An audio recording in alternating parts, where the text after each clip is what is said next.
In 2008, nearly 3.2% of the United States population followed a vegetarian diet, according to Vegetarian Times editors. I myself have been a vegetarian for almost 5 years now, and I would like to discuss how cutting meat out from your diet may save you from various health concerns and extend your lifespan. According to World Atlas, the United States is the third biggest country in the world.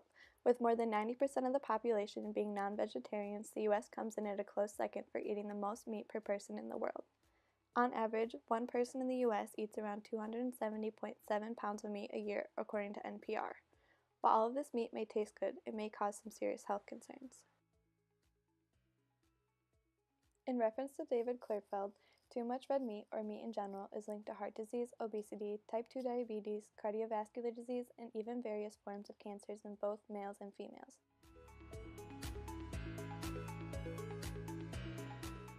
Protein is great for the human body, but only in moderation.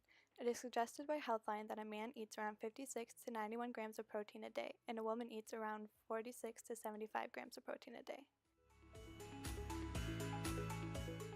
This is where the problem begins, considering at most in 1 year, a man should only be eating 73 pounds of protein, and a woman should be eating just over 60 pounds. On average, there are 270.7 pounds of meat consumed every year by a single person. This is way over the suggested limit, therefore we have not only managed to double our suggested protein intake per person, but almost quadruple it. All of this meat consumption is actually quite recent. According to Spoon University, the average American eats 75 pounds more meat than our ancestors. Due to the fact that the population is increasing, more livestock in pounds per animal has increased over the years. This is especially present in cattle, which is the most consumed animal in the U.S., according to NPR. A few quotes from Klurfeld state that the study they performed analyzed more than 71,000 deaths during 10 years of follow-up and reported that red meat intake was associated with an increase in mortality by 31%.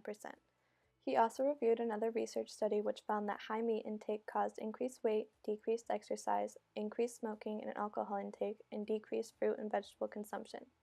The main reason meat is linked to these diseases is because too much of it is consumed in one's diet without enough exercise to help work it off before it's deposited into the body for fat storage.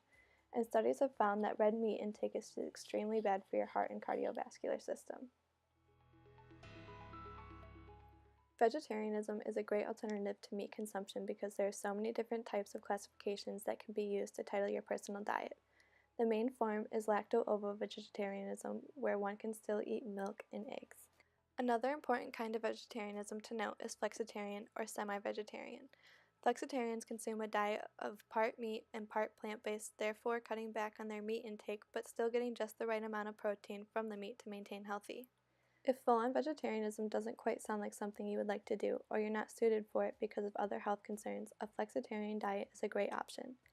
The main reason for this diet is cutting back on overall meat consumption. Flexitarians typically eat meat less than once a week, but given the name of the diet, it is flexible. On the other days, they stick to a plant-based diet just as a vegetarian would do. This diet allows one to still eat meat to get the essential vitamins and nutrients some vegetarians miss out on, as well as make use of the vegetarian diet to help prevent the various diseases associated with high protein and red meat intake. Research by Ian Wallace found that a semi-vegetarian diet is almost as good for your health as a vegetarian diet.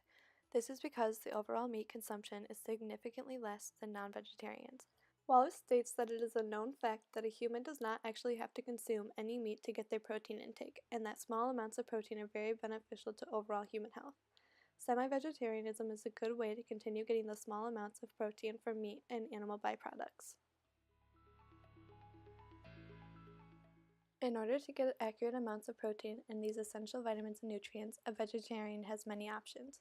For example, if one chooses to do a vegetarian diet where you can consume dairy and eggs, both of these things have high amounts of protein. Beans, quinoa, lentils, nuts, tofu, and many kinds of vegetables are also packed with protein.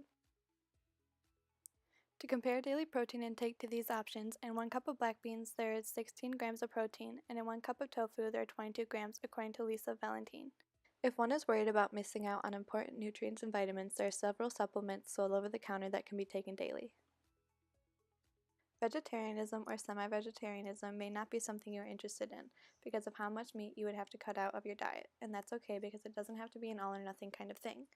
There are many options and ways to get these health benefits without cutting meat completely out of your diet, including meatless Mondays. Dating back to the First World War, America started meatless Mondays. According to Spoon University, it was brought back in 2003 by Sid Lerner and can tremendously impact your health and the environment for the better. In this article, Spoon University states that meatless Mondays can benefit you in multiple ways.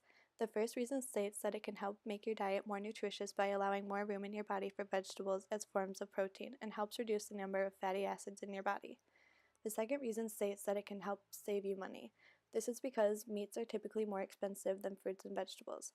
Lastly, it states that it can help reduce the risk of health concerns like the ones that have been previously stated, such as cardiovascular disease, coronary heart disease, and strokes.